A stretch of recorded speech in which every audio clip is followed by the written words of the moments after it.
ओशो ने मंसूर के बारे में बताया। मंसूर कौन था? मंसूर सऊदी अरब वहां पे रहता था। मंसूर था एक ऐसा इंसान जो बुद्ध, महावीर, कृष्ण, ओशो, कृष्ण मूर्ति, लाओ से इनकी तरह ही जाग गया था। बट उसकी गलती ये थी कि वो उस माहौल में रह रहा था जहाँ पे सिर्फ तुम्हें पत्थर नहीं मारे जाएंगे, सिर्फ तुम्हें गालियां नहीं दी जाएगी, बस तुम्हारे शरीर को काट भी दिया जाएगा अगर तुमने ये कह दिया कि भगवान तो हर जगह है और मैं भी भगवान हूँ। मंसूर ने जैसे एनलाइटमेंट प्राप्त हुई उसने बोलना स्टार्ट कर दिया अनल हक। जैसे वेदांत में शंकराचार्य कहते हैं अहम ब्रह्मास्मि, वैसे ही अनल हक मतलब मैं ही सत्य हूँ। अस्तित्व के हर बूंद बूंद ही ईश्वर है। क्या नहीं है जो ईश्वर नहीं है? ईश्वर कोई बाहर की चीज नहीं है, ईश्वर कोई बाहर का सत्य नहीं है, ईश्वर कोई बाहर की सत्ता नहीं है, पर ईश्वर अंदर की सत्ता है। ईश्वर अंदर का सत्य है। जो मन और बुद्धि से परे है वही ईश्वर है। अब जाहिर सी बात है, जहाँ पे लोग बिलीफ्स पे चलते हैं, मान्यताओं पे चलते हैं, वहाँ पे अनुभव की बात करेंगे तो महंगा तो पड़ेगा ही। तो वहाँ के लोगों ने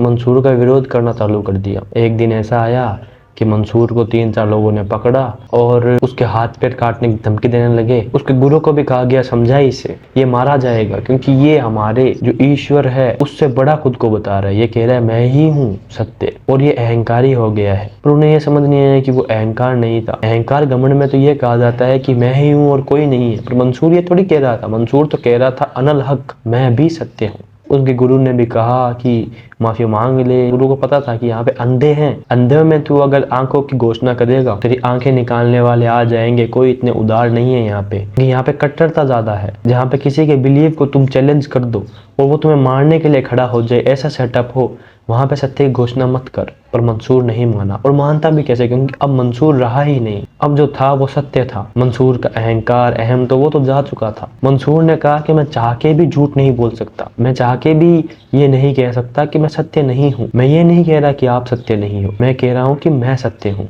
ये सिलसिला चला और मंसूर को जैसे जीसस क्राइस्ट को टांगा था सूली के ऊपर, वैसे ही उसको भी एक सजा सुना दी गई। मंसूर के पहले हाथ काटे गए। कहा गया बता क्या तू सत्य है या नहीं है, बोल दे, वही है भगवान जो हम मानते हैं। मंसूर फिर बोला अनल हक। मंसूर का फिर पैर काटा गया और ऐसे करते करते उसके शरीर के टुकड़े टुकड़े कर दिए गए। फिर भी मंसूर के मुंह पे वो हंसी बनी रही, वो एक मुस्कान बनी रही, और वो कहता रहा मैं भी सत्य हूँ।